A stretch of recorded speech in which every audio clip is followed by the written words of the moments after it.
a lot of people watched it, but nobody's watching day to day, all day, unless you're me and just love this stuff. Procedures are okay, but we want to know, where do you stand? And so I think the more that politicians stop trying to be politicians and be people, then that will... It's facts. So come on in here and let me educate you on the facts.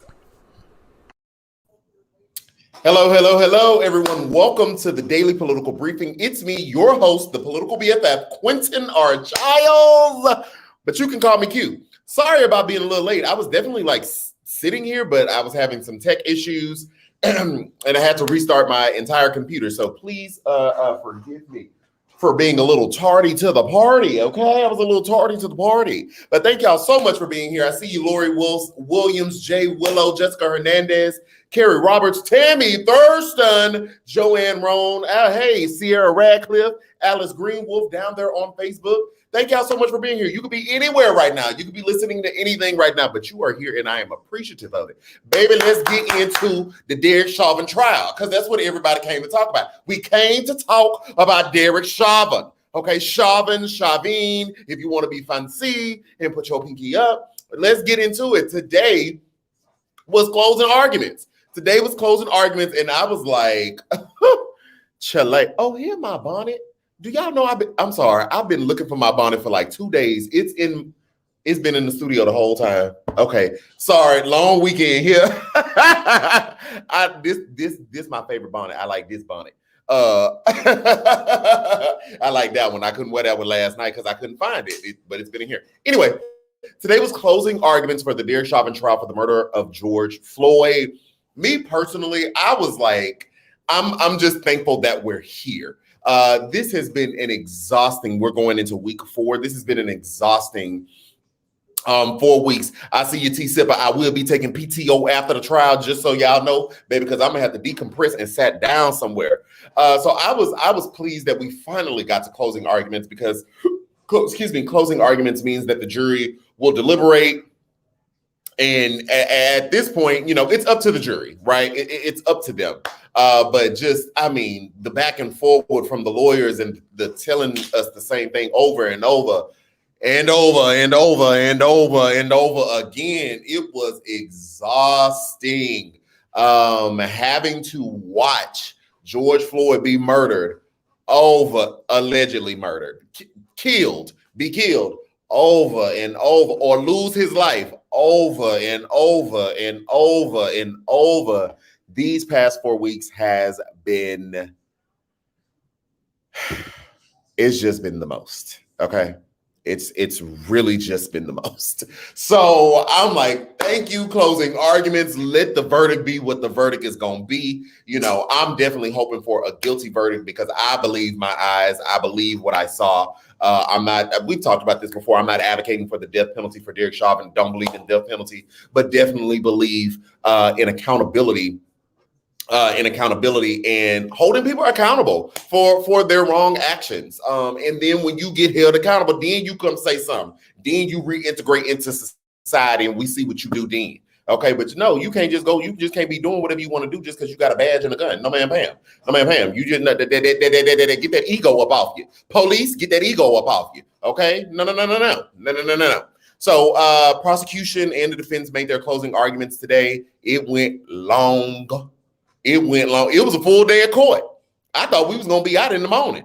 It was a full day of court. I don't think the jury went to deliberate until about 4:30, which is a normal court day for them. If we had witnesses, which means that the prosecution and the defense literally talked all day. That's what that meant, because we had no witnesses. They literally talked all day. But I think the most poignant part at this point, of course, the jury will deliberate. There are 3 counts. There's a second-degree murder, third-degree murder, and manslaughter. So they'll go and deliberate. But I just think, if you don't believe, if you don't believe that Derek Chauvin is responsible by now, I was like, prosecution, wrap it up, because you ain't got it, boo. If you have not convinced the people by, let me see, by week 2, because week 2 we start getting experts and Dr. Tobin and all that, you can hang it up. You can hang it up. Thank you, Christy. Glad you're here. Shout out to you. I see you down there in them YouTube comments. So I think one of the most poignant part, I think, was at the end for the prosecution was they had this, there was a statement made, because the defense has been trying to make this argument that, George Floyd had these pre-existing conditions, because he only needs reasonable doubt, right? And so I was talking to my barber earlier today, so I want to explain this as well. So with this murder trial, all jurors have to agree in a murder trial, like that the person is guilty. If any one of them has reasonable doubt, then you have a hung jury, which means it is a mistrial, which means Derek Chauvin goes home. The other way he would go home is if all 12 of them agree that he's not guilty. That I really don't see happening. But again, so knowing that the defense of Derek Chauvin only needed one juror, he throwing everything at the wall. Been talking about George Floyd, heart condition, drugs, all this other stuff. But I really liked at the end on the prosecution side, excuse me.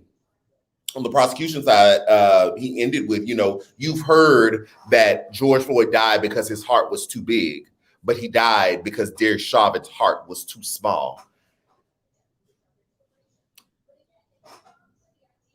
I said, you know what, sir? That was a good line.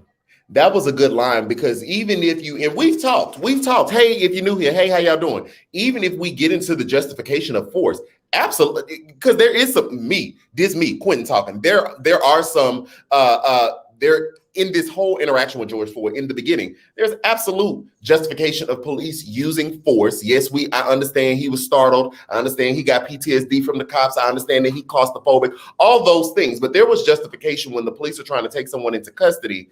If they are struggling or fighting back, sure, there is justification in force. When you got that man down on that ground, handcuffed with your knee on his neck, even before he passed out, he stopped struggling to resist you and was trying to breathe. But then even more, when he stopped breathing and the man was limp and you still stayed on the neck for some 3+ minutes, that was a depraved mind for me. That's what I saw. I saw depravity. I saw indifference to human life. I saw ego, because you had to knuck if you buck, because we didn't find out Derek Chauvin by 5'9", George Floyd by 6. What is it? 6'2", 6'3", 6'4". He's a tall guy, big black guy, and you on his neck. You hear the crowd telling you get off of his neck. We see you looking at them, leaning on, putting your hands in your pockets, all this other stuff. That was a depraved mind. That was ego. That was little man syndrome. I'm gonna say that. All of that. So I want a guilty verdict. That's just me personally. I would like a guilty verdict because I think there has to be accountability. Excuse me, there has to be accountability. And so many times, now my muscle reflexes, like I've told you all before, my muscle reflexes tells me that the cop is going to get off, because I've seen this story too many times, right? When cops just continue to get off, specifically when it comes to killing Black folks. Or allegedly, or being involved in an altercation where the cop was white and the victim was Black, and the victim somehow died based on the police interaction. How about that? I'll say that. But I just feel like if we're gonna have real conversation, like, how some people make excuses for these types of things happening, like, something happened and the cop just shot, right? Split-second decisions, if you will, and people make those arguments. How do you argue this when the man was laying there limp, shackled, via cuffs, you on his neck, 2 on his back, 2 on his bottom and leg portion? One of the cops, even on that side, was suggested turning him over. Derek Chauvin says no, he's going to stay right here. How do you justify it? The man wasn't moving. You had him subdued. So I'm willing to have a whole bunch of conversation. I'm willing to talk about appropriate force and use of force, and I'm willing to give way, if you will, to say, yeah, okay, yeah, he wasn't getting in the car. That part was justified. Not justify this. You can't justify that part. So I'm looking for a guilty verdict, period. That's what I'm looking for. So we'll see. The jury, they can take as much time as they want. I believe, if I remember correctly from the judge's instructions, they'll be working from 10 a to 10 p CST time. So at a certain point, like 10:30-ish, they have to stop if they haven't reached the decision, and they have to pick it up the following day. But the jury can take as much time as they want. I mean, they've been back there past 10 minutes. I was going to say they could take 10 minutes, 10 hours, 10 weeks, 10 months. It's highly unlikely they do all that, but the jury literally gets to decide. They get to decide if Derek Chauvin is not guilty. They get to decide if he's guilty, and they get to decide if they can't agree and they are a hung jury. So the decision is completely in their hands right now. So we just kind of have to sit back and wait. But I would definitely say guard yourself, baby, because I just don't. I hope I'm wrong. I'm willing to be wrong. I'll come on here and say I'm wrong. But I just seen the cops get off one too many times. So one too many times, 15 too many times, 20 too many times, all the time, so, yeah. Anyway, so that's that. So we'll be keeping an update. We'll be keeping an eye out on that. I do want to talk about something. I didn't make a 1-minute video, but I might come back. But I did find out today, politics side, I was watching Ari Melber down there on that MSNBC, and he actually did a report. Remember a while back, we was talking about Trump and them Russians putting bounties on his head, and he didn't do nothing and all that other stuff. Well, turns out, or it seems as though the story wasn't true and the sources weren't as verified as, I believe, the New York Times was the one that broke the story. They put out there. Some intelligence agencies under the Biden administration have, come back around to talk about it and have basically said that, not that wasn't a real story, but that the legitimacy, they were still investigating and all these other things. The legitimacy of it wasn't coming from a credible source, and it doesn't look like that happened. So I know I was one of the main ones out here talking about, he ain't doing nothing. Them Russians got bounties on their heads. I was hot. But that was the information that I had. So I'm coming to let you know, let's correct the record, because the intelligence agencies have said that is not a thing. So, okay, Trumpy, okay, we'll let me apologize for my smoke regarding that and that alone.